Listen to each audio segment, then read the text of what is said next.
इधर से हरिहर किल्ल्यावरची ही पहिलीच थरार, ज्या ठिकाणी पायऱ्या वगैरे काहीच नाही, कातळ कडा, पूर्ण हा कडा छिनात छिनात त्या कड्याला बिलगून किल्ला उतरावा लागतो आणि किल्ला चढावा लागतो. असं ही हा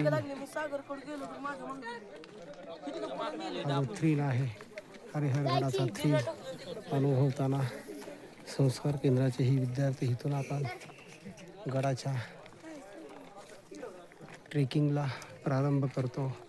खडा जो थरार आहे तो इथून आपल्याला किल्ल्याचा जो हरिहर किल्ल्याचा थरार जो आहे तो अनुभवायला येतो. अतिशय छान, आल्हाददायक आणि रोमांचक हरी अनुभव देणारा असा हा हरिहर नावाचा किल्ला खरोखरच पर्यटकांना, शिवप्रेमींना हर्षित करून सोडतो. आणि